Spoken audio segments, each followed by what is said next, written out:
Hello guys, നമുക്കിന്ന് തൃശ്ശൂരിലൊരു കല്യാണം കൂടാൻ പോകും. കല്യാണം വേറെ ആരുടെയല്ല, ഞങ്ങളുടെ അച്ഛൻ്റെ ഫ്രണ്ടിൻ്റെ മോളുടെയാണ് കല്യാണം, അതായത് അമ്മു ചേച്ചി. അമ്മു ചേച്ചിയെ പറ്റി പറയുകയാണെങ്കിൽ +2 കഴിഞ്ഞിട്ടുള്ള 6 വർഷം ഞങ്ങളുടെ അടുത്തുള്ളൊരു കോളേജിൽ വന്നാണ് അമ്മു ചേച്ചി പഠിക്കുന്നത്. അതുകൊണ്ട് തന്നെ അമ്മു ചേച്ചിയുടെ ലോക്കൽ ഗാർഡിയനായിട്ട് വന്നത് എൻ്റെ അമ്മയും അച്ഛനുമാണ്.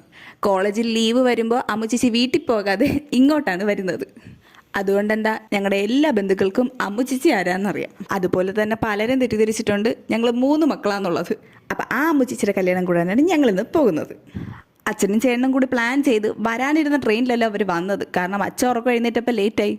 അങ്ങനെ ട്രെയിന് പോവുകയും ചെയ്തു. പിന്നെ അവർ അടുത്ത ട്രെയിനിലാണ് വന്നത്. ആ ട്രെയിനിൽ തൃശ്ശൂർ പോകത്തില്ല. അതുകൊണ്ട് തന്നെ ഞങ്ങൾ ആലുവയിലാണ് ഇറങ്ങിയിട്ട് പിന്നെ ഞാൻ മാക്സിമം ഇവരെ വെറുപ്പിക്കാൻ നോക്കിയിട്ടുണ്ട് വീഡിയോ എടുത്ത്. ഞാൻ ഇവരെവിടെ എന്ത് തിരിഞ്ഞാലും വീഡിയോ എടുക്കുന്നത് കണ്ടിട്ട് ഇവർക്ക് എന്നെ മടുപ്പായി. ഈ പെണ്ണിന് എന്താ പ്രാന്താണെന്ന് ഇവർ ആലോചിച്ചു. ആലുവയിൽ ഇറങ്ങിയിട്ട് ഞങ്ങൾ നേരെ ഫുഡ് കഴിക്കാനാണ് പോയത്. രാവിലെ ഇറങ്ങിയതുകൊണ്ട് ഒന്നും കഴിച്ചിട്ടില്ലായിരുന്നു, നല്ല വിശപ്പുണ്ടായിരുന്നു. അതുകൊണ്ട് ഞാനും ചേട്ടനും ഓരോ ഫ്രൈഡ് റൈസ് മേടിച്ചു. അച്ഛൻ പിന്നെ ഒരു മട്ടൻ ബിരിയാണിയും മേടിച്ച് കഴിച്ചു. കല്യാണത്തിന് പോവല്ലേ, അവിടെ നിന്ന് കഴിച്ചുകൂടെ എന്നായിരിക്കും ചിന്തിക്കുക. പക്ഷേ അച്ഛൻ പറഞ്ഞു നിനക്ക് ഇഷ്ടമുള്ളത് മേടിച്ച് കഴിച്ചു എന്ന് പറഞ്ഞപ്പോൾ ഞാൻ പിന്നെ ഒട്ടും കുറച്ചില്ല, ഒരു ഫ്രൈഡ് റൈസ് തന്നെ അങ്ങ് മേടിച്ച് കഴിച്ചു ഞാനും ചേട്ടനും.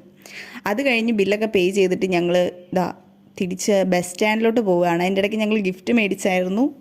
ചേട്ടൻ മാത്രമല്ല അച്ഛനും ഒരു പുച്ഛ നോട്ടമായിരുന്നു എൻ്റെ വീഡിയോയിൽ നിന്നൊക്കെ നോക്കിയിട്ട്. എന്നോട് പറയും ഇത് വല്ലതും നടക്കുമോ. പിന്നെ ലാസ്റ്റ് തന്നെ ട്രോളാനും തുടങ്ങിയിട്ടുണ്ടായിരുന്നു. പിന്നെ അച്ഛനും മോൻ്റെ അടുത്തും ചിരിക്കാൻ പറഞ്ഞു കഴിഞ്ഞാൽ ക്യാമറ നോക്കിയിട്ട് ഒരു സായി ഭാവമുണ്ട്. അപ്പം നമ്മളിങ്ങനെ ഇടയ്ക്കിടയ്ക്ക് പറഞ്ഞുകൊണ്ടിരിക്കണം തട്ടിയിട്ട് ചിരിക്ക്. ഓക്കെ, നമ്മൾ ടോപ്പിക്കിൽ നിന്ന് തെന്നി മാറുന്നു. നമ്മൾ കല്യാണ വിശേഷമാണ് പറഞ്ഞുകൊണ്ടിരുന്നത്. അങ്ങനെ ഞങ്ങൾ ആലുവയിൽ നിന്ന് ബസ് കയറി കല്യാണ വീട്ടിലേക്ക് എത്തി. ഇതാണ് നമ്മുടെ കല്യാണ വീട്. ഇവരുടെ മധുരം വെപ്പ് ചടങ്ങായിരുന്നു തലേ ദിവസം. അതിൻ്റെ ഡെക്കറേഷൻ പരിപാടികളാണ് നിങ്ങൾ ഈ കാണുന്നത്. അങ്ങനെ ഇതാണ് ഞങ്ങളുടെ ബ്യൂട്ടിഫുൾ ബ്രൈഡ്.